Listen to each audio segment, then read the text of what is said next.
Hello and welcome aboard the Gallant Says podcast, live at youtube.com/Paul Gallant and twitch.tv/Gallant Says, Monday and Thursday nights at 6 p.m. Central Time. It's also available wherever you get your podcasts, Apple, Spotify, Google, Stitcher, or SoundCloud. If you want to talk to the show, you have a question or a thought, gallantsays@gmail.com is the best way to do it. It is Thursday, May 25th of 2023. And it's a slow period in the sports calendar if you're based in Houston, Texas. We are all at a point right now where we're getting limited NFL content that should be taken with a lot of salt. It's an annoying time of year. You see a couple of reporters get to go out to OTA practices for teams across the league. Some of you guys might be listening. You are Texans fans. Others might be listening. You are Seahawks fans.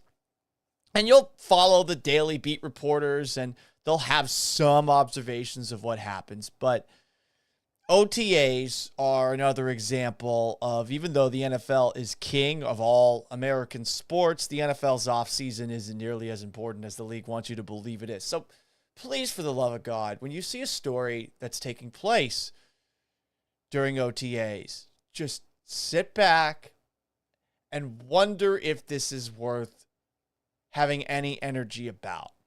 And I know there's a lot of diehard sports fans out there, and you probably think to yourself, with the way that I talk about sports, Paul, do you even like them? Which is a great question. But in covering sports for now, go back to 2007? 15 years or so, you learn what matters, and you learn what doesn't matter. The NFL's offseason has a lot of moments that don't matter, including something as significant as the Texans starting off OTAs with Davis Mills as the quarterback working with the first team unit, as opposed to CJ Stroud, their second overall draft pick. And I imagine some of you guys out there are, at the very least, bummed out. And I think being bummed out is appropriate. You want to turn the page from the previous era of Houston Texans football. You want to move on from the wreckage that Bill O'Brien turned this roster into. You want to move away from everything Deshaun Watson, from him quitting on the team to all the sexual misconduct allegations, of which he has settled in court with just about all of them. Read between the lines on that.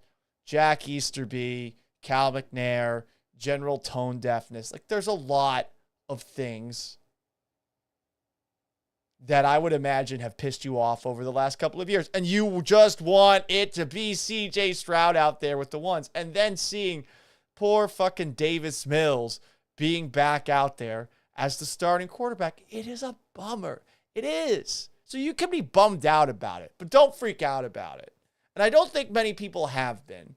But when you see some of the people that talk about the Houston Texans for a living on the internet, they're going to be putting things out there. Some of them are going to be measured with their thoughts on everything. And I just want to remind everybody that last year there were moments where we were all trying to talk ourselves into Davis Mills being a good quarterback. I did not join in that party, but a lot of you guys did. And if you were basing it off OTAs, shame on you. If you were basing it off a training camp, shame on you, because you should have seen during training camp that Mills was really struggling to throw passes downfield, to throw passes towards the sideline. That's at the very least what I saw. All that matters is what happens on an actual Sunday.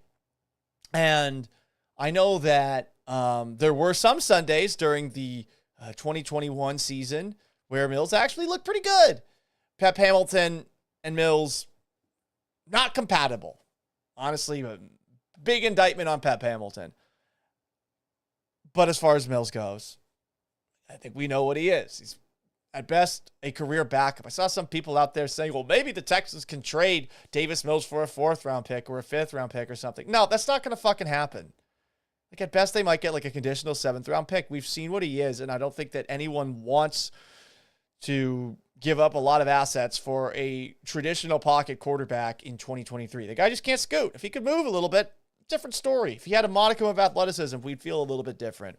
But let's talk about the NFL offseason, which used to be a lot more difficult. And if you've noticed, the collective bargaining agreements that have been signed over the last couple of decades, they have gradually lessened the workload on an NFL player. You could argue that maybe there's been a correlation between bad offensive line play, bad defensive line play, and the fact that this time of year, there's no contact that's happening. Any OTA takes you should have should entirely be based on what you're seeing out of 1, wide receivers, and 2, defensive backs. Because essentially, it's passing camp for those guys. For everybody else, especially the young players, it's essentially a chance for you to sit down and go through orientation. In orientation, it's fucking boring, right? Anyone who's been through college orientation or high school orientation, you do a bunch of these stupid group thrust exercises, and you're like, what is the point of this? What am I doing here? That's what these things are, right? That's what OTAs essentially are. OTA, for those who don't know, stands for Organized Team Activities, or the time in which NFL teams begin to practice in an official capacity. The term's been in use since the late 1990s as a catch-all label for spring workouts. They fall between voluntary minicamps in late April and mandatory minicamps in June. All of them are voluntary. And what's funny is we've seen a dramatic shift over the last decade of those who are actually saying, yeah, this is voluntary. I don't have to go to it. If you are a Houston Texans fan, you might have noticed that Laramie Tunsil is not at these voluntary workouts. Not a big deal. The amount of offensive line work, like serious offensive line work that happens in these OTAs, it's nothing. They're just standing there. So there's not supposed to be contact. Maybe that's a little bit difficult for someone like Dameon Pierce going into his second year. The Texans running back guy seems to crave contact, but OTAs are supposed to be very light. And if they're not light, you saw the Texans last year get punished for it. You lose OTA practices. The Patriots just got punished for it, I think, today. But this 2013 write-up says, OTAs are the only time in an NFL offseason when players and coaches can work together. OTAs are officially listed as voluntary, but few players have the luxury or clout to hold an organization to such technicalities. That is still true. It is less true than it was in years past. So other players that maybe aren't as established as a Laramie Tunsil, the highest paid tackle in the NFL, they could probably get away with it if they have a legitimate reason for doing so. But really, everything that's happening right now for the Texans at OTAs and for every other team at OTAs, the Seahawks too, essentially everything taking place right now, it's like the syllabus that you get at the beginning of a school year. It's not that much. And if you've noticed, if you've read any of the content that's been coming out from the guys who cover the team, Brooks Cabina, DJ Bien-Aimé, who I do a Texans podcast with, it's been rather slow. So there you go, guys. That is the Houston Texans OTAs content you crave. And if you're disappointed by that, sorry. We were talking about CJ Stroud a moment ago. We were talking about Davis Mills a moment ago. But while we're talking about faces of the franchise, let's talk about Troy Aikman, the former face of the Dallas Cowboys franchise. Yeah! I want to talk about something that has really bothered me, and I discussed it last week on the podcast. I don't know when we decided to foist the choices of beer that we make into the culture war. Whoever did it, you should be punted in the penis, the vagina.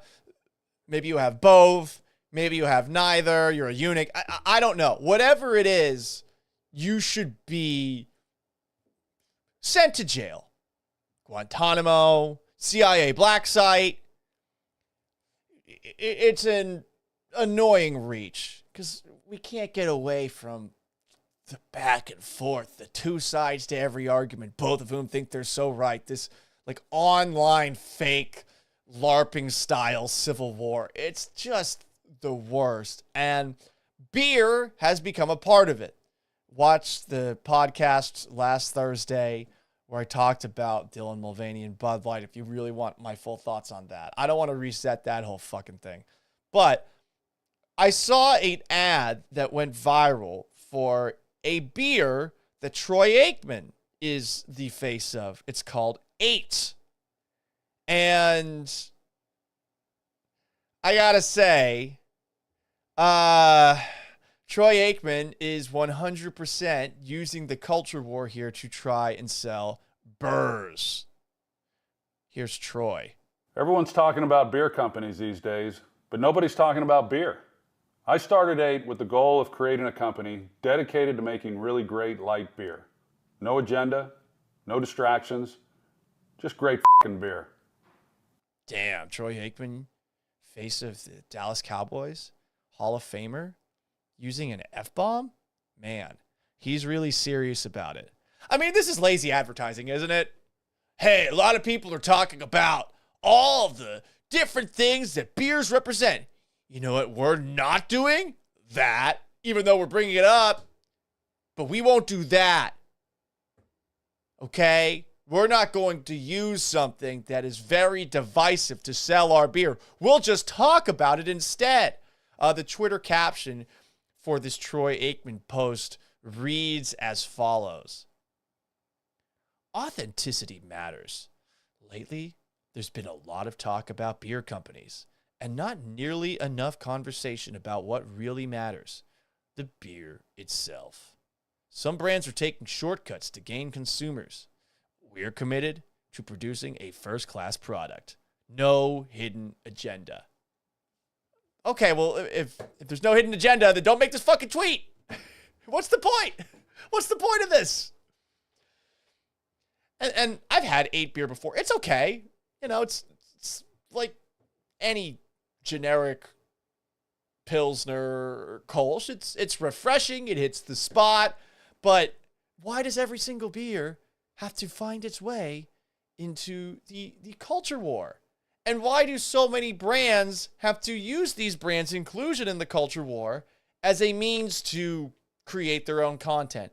Take Outkick, who, of course, is endorsing Troy Aikman's beer advertisement without actually probably getting paid by Troy Aikman or by 8 beer. Great fucking beer. Troy Aikman gave Bud Light a blunt lesson on how to properly market beer. Don't go woke. Focus on the beer and don't have Dylan Mulvaney be involved. Pretty simple. Again, go back to the podcast that we had last week. Dylan Mulvaney got brought into this, and yeah, Bud Light maybe fucked up in involving Dylan Mulvaney, but I don't think Dylan Mulvaney asked for any of this shit, and I don't think that they were intending to make Dylan Mulvaney the face of Bud Light. They just sent her a personalized can. Anyway, look, he's using that to sell his beer, or his advertising team is using that to sell his beer, and maybe there's going to be backlash from ESPN over it. All I'm going to say is it's just annoying that we're constantly talking about like the beers we drink as something that actually makes us who we are. It's a part of our identity. And I mean, here's the very blunt truth. Brands don't make you. Your race doesn't make you. Ethnicity doesn't make you. The color of your skin, your sexual identity, your sexual proclivities, your favorite bands, favorite movies, favorite TV shows, favorite sports teams. None of those things truly matter. And yet, maybe because we are so removed from what we humans used to be, these tribes of people fighting for resources, trying to survive, hunting, foraging, banging, procreating.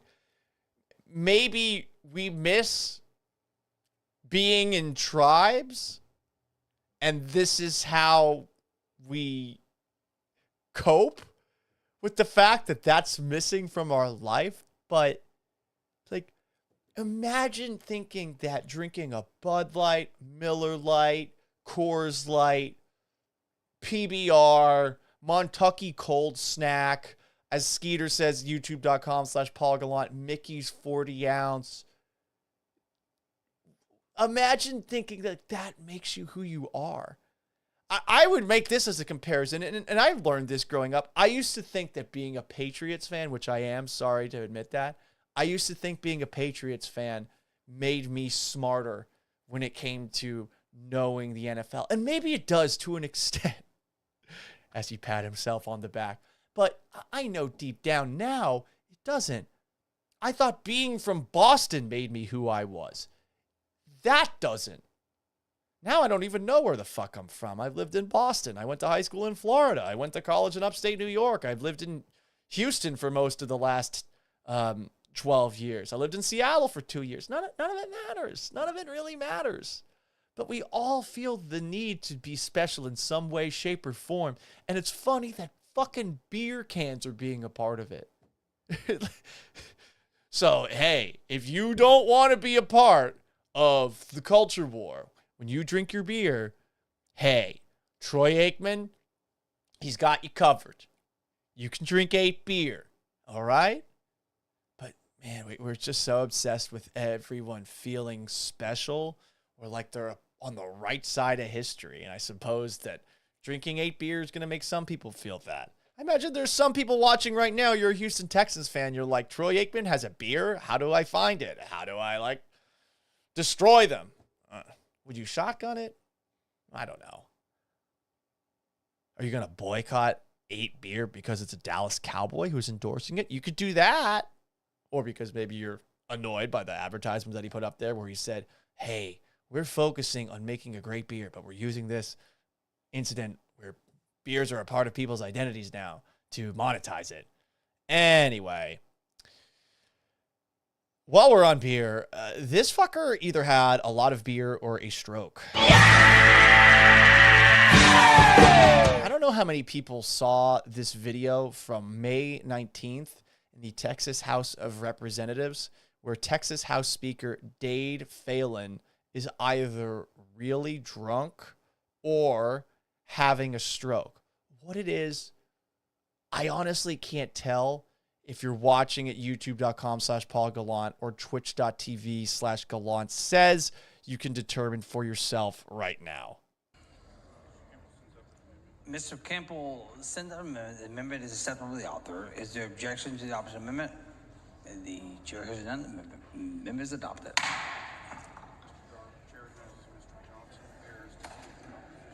The chair recognizes Mr. Johnson of Harris.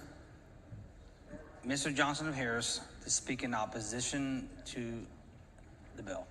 Oh boy. You want the chair recognizes Ms. Niave Criado to speak. The chair recognizes Ms. Niave Criado to speak in opposition to the bill. Oh boy. Here's what I love the most about this. Like everyone's just walking around in the Texas House of Representatives. They're all minding their own business. Did anyone think to ask, are you well, sir? This is one of those situations where you're actually hoping that Dade Phelan was having a stroke and that he wasn't drunk. Which is pretty fucked up to think, but I mean, don't you want the people that you've elected into office to, I don't know, not be absolutely tanked while standing in front of a microphone? And maybe you don't. I mean, maybe you voted for a certain president that, I don't know, sounds like this all the time. I'm going to show you something right now. YouTube.com/Paul Gallant, Twitch.tv/Gallant says. I just Googled Joe Biden stumbling over words, and it goes down a very, very long way with many examples of Joe Biden, who is clearly up there in age, stumbling over his words. Hopefully he's not having a stroke every single time he speaks, because you would honestly feel the need to perhaps dissect him and figure out if he has some sort of gene that allows him to battle through them. But, I mean, we've seen the president speaking like that a lot, but not quite that badly, right? Like Dade Phelan. Dade Phelan is an American real estate developer. He's also a Republican member of the Texas House of Representatives for District 21.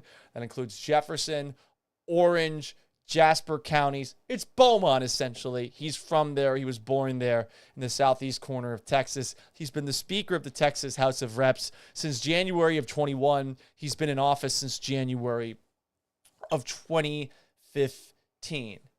So, not good. Naturally, a lot of people are coming out with the pitchforks and torches about the fact that this guy was just standing in front of the Texas House and, again, hopefully having a stroke. They're calling for his head. And it's kind of a shame that it takes moments like this as opposed to the many other things that politicians do that we don't know about. These are the moments that really get the spotlight put on them. These are the moments that we talk about, we laugh about, we make fun of, but then get a little bit depressed that these are the people that are elected into office. I guess the good thing is it does generally galvanize people as a whole to turn against a bad politician. The stand-up ones, we have some people swooping in for the kill pretty quickly. This is a statement put together by the Speaker of, the Texas Attorney General, Ken Paxton. Here's the statement. After much consideration, it is with profound disappointment that I call on Speaker Dade Phelan to resign at the end of this legislative session. Texans were dismayed to witness his performance presiding over the Texas House in a state of apparent debilitating intoxication. His conduct has negatively impacted the legislative process and constitutes a failure to live up to his duty to the public. Texans were relying on the House to pass critical conservative priorities, including protecting the integrity of our elections, preventing Chinese spies from controlling Texas land.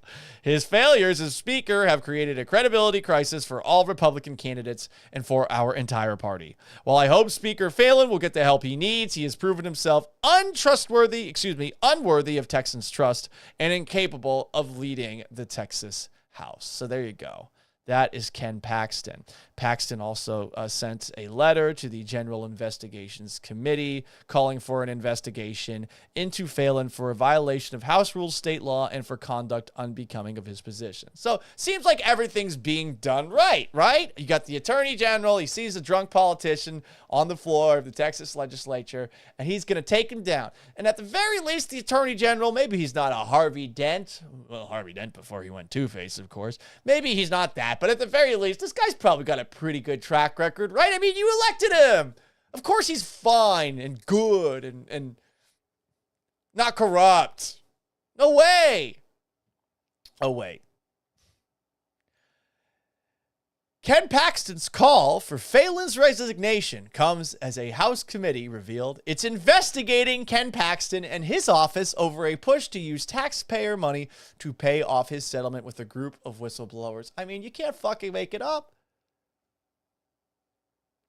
I say so often that all politicians are the same until proven otherwise, and maybe that's an unfair standard to hold the most inefficient people in our country to. But, I mean, fuck. Of course the Attorney General's under investigation and perhaps going after somebody that's been going after him. What was the incident that Ken Paxton was involved in? Well, Texas Attorney General Ken Paxton agreed to apologize and pay $3.3 million in taxpayer money to 4 former staffers who accused him of corruption in 2020, igniting an ongoing FBI investigation. He made no admission of wrongdoing to accusations of bribery and abuse of office, but he did make a public apology towards some of his advisors who he fired or forced out after they reported him to the FBI, calling them rogue employees. They accused Paxton of misusing his office to help one of his campaign contributors, who also employed a woman with whom the Attorney General acknowledged having an extramarital affair. Oh, that's fun. And this comes more than 2 years after Paxton's staff accused him of misusing his office to help the guy in question, Austin real estate developer Nate Paul, whose business was also under federal investigation. The allegations centered on Paxton hiring an outside lawyer to investigate Paul's claims of misconduct by the FBI. Wow. Well, that's fun. And there's more. Paxton's done more. So now, Dade Phelan, I mean, he was just drunk. Ken Paxton was doing some shadier shit. In 2015, there was a security fraud indictment for which Paxton has yet to face trial, but he's been reelected. He easily defeated a challenger in a GOP primary last spring and beat the Democratic opponent. Greg Abbott, the governor of Texas, said as to why he's still backing Paxton, I supported Paxton because I thought the way he was running the Attorney General's office was the right way to run the Attorney General's office. Oh, the fun way? I mean, it's definitely fun. Feels a little bit like House of Cards. And here's what's funny, to go back to Dade Phelan. Dade Phelan is using this against Ken Paxton, who, of course, is coming after him for being drunk. Dade Phelan, hours after Paxton's statement, said this: they've been investigating the Attorney General's office since March. Kate Whitman, the communications director for Phelan, said, the motives for and timing behind Paxton's statement today couldn't be more evident. It amounts to little more than a last-ditch effort to save face. And you want to throw even more on top of this mess? This could be an entirely coincidental incident. But Jesus, this is fucking hilarious. A 42-year-old woman has been charged with a crime in connection to a dumpster fire outside the office of Texas Attorney General Ken Paxton Wednesday, hours after a Texas House investigating panel laid out a possible impeachment case against him, according to his office. The fire occurred on the same week that the House asked Paxton to preserve evidence related to corruption allegations against him, which, of course, is going to lead to rampant speculation. I mean, this is just beautiful. And look, it could be coincidental. And maybe we should be focusing on the drunk speaker of the Texas House of Representatives as opposed to the dumpster fire and the investigation of corruption against the state attorney general. All you got to do is instead just think this. All politicians suck unless they prove otherwise. And that's the standard. It's an unfair standard. That's the fucking job. There's no good. There's no evil. Politicians are inefficiency in action at best, or at worst, they're just hopeless panderers. I suppose you could say that's at best too. Did you see this? The governor of New Jersey, Phil Murphy, who put together a very strange video from seemingly his living room where he's, I guess, like trying to get the Swifties on his side. In New Jersey, we have a reputation for a great war between Taylor ham and pork roll. Usually, we let you call it what you want, but since we have a superstar coming to town, we know all too well that we should commemorate the occasion. So today... How about commemorate the occasion by fixing your fucking hair? How about you do that? Let's not have a shitty hairdo while we're pandering to Taylor Swift and all the Swifties, right? I mean, I don't want to be mean, but bro, this is half-assed. If you're going to pander while handsome. The governor of New Jersey continues. We are declaring the official state sandwich of New Jersey a Taylor Swift ham, egg, and cheese. Welcome to New Jersey, Taylor. We've been waiting for you, and it would have been a cruel summer without you. Oh, my God. He actually did that. Also, classic New Jersey. The ham, egg, and cheese sandwich is the official sandwich of the state. Jesus Christ, guys. Raise your fucking standards. It's like something you can get at McDonald's. It's so funny. Like New York and New Jersey, you talk about having all this good food. And I mean, oh, we got bagels.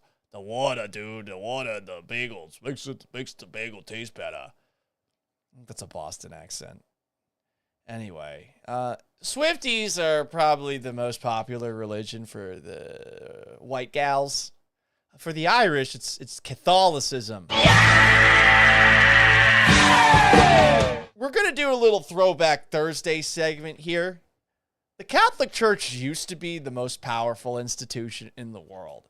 But if we're to learn anything from something that was supposed to be stopped at Dodger Stadium, where the Los Angeles Dodgers of Major League Baseball play, seems like they're a bunch of whiners with thin skin. And I'm someone who was raised Catholic. For any Catholics out there, sorry if I'm sounding offensive, but this is who the Catholics used to be. 502 years ago, at the Edict of Worms, the writings of Martin Luther, a German cleric whose efforts to change the church led to the Protestant Reformation. They also declared him an outlaw, a heretic, and he was supposed to be captured. Like they used to call people heretics. Now they get pissed off when people make fun of them, roast them, or dress as them. So let's talk about this story that involves the Los Angeles Dodgers and Catholics, if not the actual Catholic Church itself. This was a story from earlier in the week. The Dodgers disinvited an LGBTQIA+. I'll be honest, the last three things there, I don't know what those are for. I suppose I got to figure that out. Called the Sisters of Perpetual Indulgence to the team's annual Pride Night after opposition from conservative Catholic groups. This group is mainly men who dress as nuns. It's a charity, protest, and performance group founded in 1979 in San Francisco. The Los Angeles chapter was going to receive an award that night. The Community Hero Award. Are we calling protest groups heroes? Anyway, the Dodgers said in a statement earlier this week, given the strong feelings of people who have been offended by the sisters' inclusion in our evening, and in an effort not to distract from the great benefits that we have seen over the years of Pride Night, we are deciding to remove them from this year's group of honorees. I mean, you are distracting from it by making this an announcement. You are 100% distracting it. This became a national story. All of a sudden, there's pressures on the Dodgers to actually include this group. The Sisters of Perpetual Indulgence first appeared in San Francisco in 1979. 3 men in nun outfits. A whimsical protest over local and LGBTQIA+ issues. But over the decades, it's grown into a number of loosely organized chapters around the world that engage in charitable and protest work. The group's mission statement says the nonprofit is devoted to community service, ministry, and outreach to those on the edges, and to promoting human rights, respect for diversity, and spiritual enlightenment. We use humor and irreverent wit to expose the forces of bigotry, complacency, and guilt that chain the human spirit. I like humor. I like irreverent wit. And as someone who grew up raised on South Park, I believe that everyone is in bounds when it comes to being made fun of. I think it's weird that we set up rules. Everything should be funny. We can make fun of anything. We should be able to laugh at anything, right? And not take ourselves too seriously. But naturally, someone decided to take it too seriously. Senator Marco Rubio. He said that the sisters dress in lewd imitation of nuns. Do you believe that the Los Angeles Dodgers are being, quote, inclusive and welcoming to everyone, end quote, by giving an award to a group of gay and transgender drag performers that intentionally mocks and degrades Christians, and not only Christians, but nuns who devote their lives to serving others? Okay, if you think this is a lewd imitation of nuns, Marco, like, what the fuck is Halloween and everybody who dresses up as a sexy nun on Halloween? Can confirm, and congrats to me on the sex. Your boy had sex with someone dressed up as a nun in college at Syracuse University. So, I mean, you think this is lewd? I think that was lewd. It was lewd in a good way for me. Anyway, on Thursday, in response to Rubio's comments, the Sisters of Perpetual Indulgence said the group wasn't anti-Catholic, and its members were offended and outraged by the Dodgers' decision. Okay. Well, guess what? There's a part 2 to this story. The Dodgers caved And of course, with Gay Pride Month just around the corner, they caved for the cooler side to be on in 2023. Not the religious one. They caved to the gay-friendly one. And again, that's their prerogative, but they kind of made a mess themselves by the back and forth nature. Monday, the Dodgers announced that an LGBTQIA plus group called the Sisters of Perpetual Indulgence will again be welcome at the team's annual Pride Night a week after rescinding the original invitation. We are pleased to share that they have agreed to receive the gratitude of our collective communities for the life-saving work that they have done tirelessly for decades. The group will receive the Community Hero Award in a ceremony before the Dodgers home game. Again, the hero thing, we're giving that fucking word out way too much these days, too. The team also apologized to the group and the LGBTQIA plus community, friends, and families. A comment from Cody Weaver, YouTube.com. Drag queens using crosses as a stripper pole is completely different than Halloween. It's in bounds, guys. Again, you might not like it. I'm not going to act like I love this. But if that's how they want to protest, that's how they want to protest. You can't really pick and choose how a protest is done. Like that's really what separates us as far as countries with free speech from some of the other ones where it's not really that a thing. And again, you can be pissed off about it. That's your damn right. But if you step in the way of it and then change your mind about stepping in the way of it, I don't know.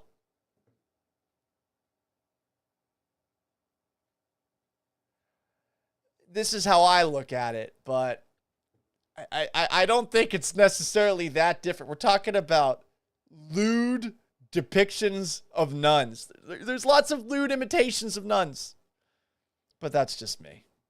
While we're on the West Coast, though, I saw something in Seattle today that really bums me out. It reminds me of things that I have seen when living on the West Coast. No, shut up, Horatio. Shut up.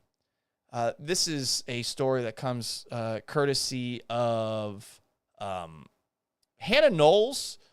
She puts this video out. It comes from a neighborhood I used to live in Seattle called Ballard, which is the trendy hip area. You can watch it, youtube.com/Paul Gallant, twitch.tv/Gallant says. There's an RV that is on fire. Fire trucks around it. They're trying to take care of it. There's lots of smoke in the air. This is by, it seems, a gas station. If you go to Seattle, you'll see RVs on the side of the road everywhere. And there's a lot of people that live in the area and they live in these RVs. And, okay, you know what? If things are too expensive for you, fine. If you can't find better lodging, fine. I don't know. I mean, I've always been fortunate enough to work a job where I could afford to live in an actual apartment. Seems like it would be expensive to live in an RV. You'd probably be paying for gas a lot, I would think, for all the electricity. But anyway, this RV gets lit up. This happens all the fucking time in Seattle. And I remember in my last months in Seattle, I remember also in Ballard seeing this. And again, youtube.com/Paul Gallant, twitch.tv/Gallant says, if you want to see it, I'm transitioning to it on the video right now. Here you go. There's a massive fire of an RV right here. Massive fire. And where did this fire come from? Oh, it came in a homeless encampment that honestly resembles some of the stuff that if you play the Fallout video game franchise. It was a mess. And I thought to myself, you know what? I live less than a mile away from here. There's multiple homeless encampments within walking distance of me. I'm going to actually do some journalism here. So there was a police report, and I tweeted all these details out August 19th of 2021, so almost 2 years ago. An unknown subject was involved in a disturbance at a homeless encampment. During the disturbance, the unknown subject used gasoline to burn 2 occupied RVs to the ground. No injuries were reported. There's a bunch of video here that I found from Fremont Brewing's production facility. I also got it at Nextdoor and Reddit. The person who took the video decided to go up to the encampment and actually ask for some follow-up research. And I only got this because I was looking on Nextdoor for it. The camp resident who goes by two names, Blade or Daniel Hot Pants. He owned the RV and said a man who goes by Louisiana or something similar started the fire. Blade says he was housing or protecting a woman in his RV and that he and her boyfriend / baby daddy got into an argument outside Blade's RV. Shortly thereafter, the fire started. The person who got the video asked Blade if he was going to go into housing now. He said no. He claims he needs to be out here protecting people. He protects all kinds of women, according to his telling. So I went up there and drove by, and all that stuff was still there when I drove by. Parking enforcement, when I called them, said they're clearing out the RVs. Some of the people from parking enforcement were trying to work with people in the tents that were in the area to relocate them because there were toxic fumes in the air. Now, Verified King on twitch.tv/Gallant says is asking, Blade or Blaine? Blade. Blade. The names of the characters in this story are Blade and or Daniel Hot Pants versus Louisiana. I was told to call Seattle Public Utilities for more information. Got no more information. And that encampment was there for a very long time. And to wrap things up, like, I loved living in Ballard, but that shit happened all the fucking time. Homeless encampments that were just like left there.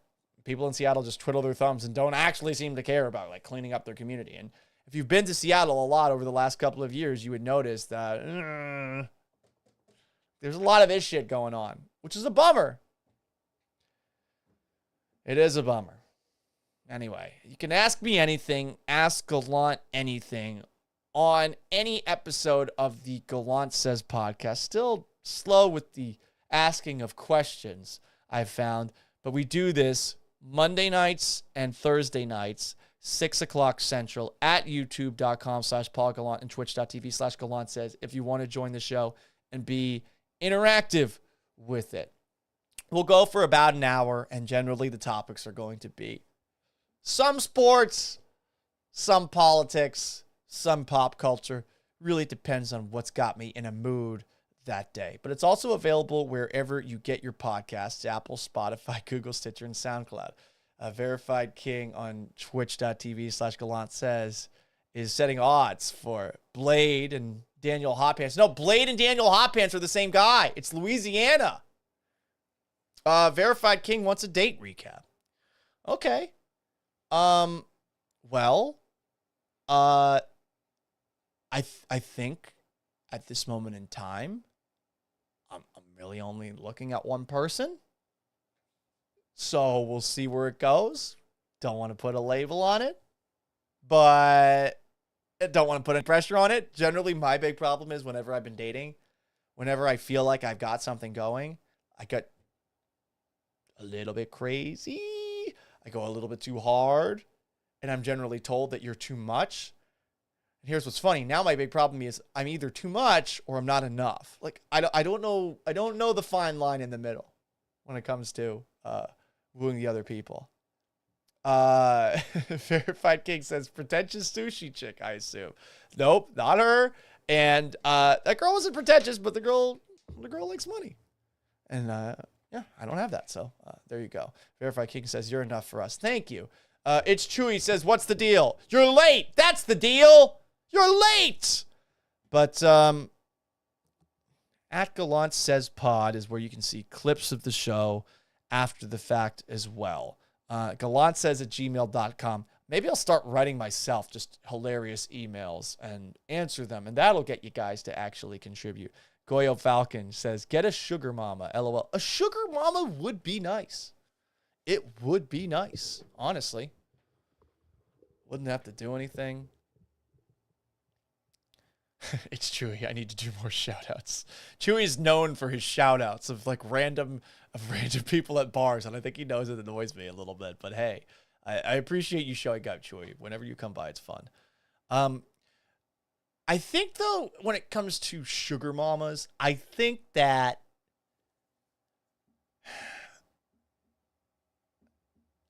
too looksist / shallow. I think I'd have a hard time getting hard, if you know what I mean, right? If you have a sugar mama, because I'm assuming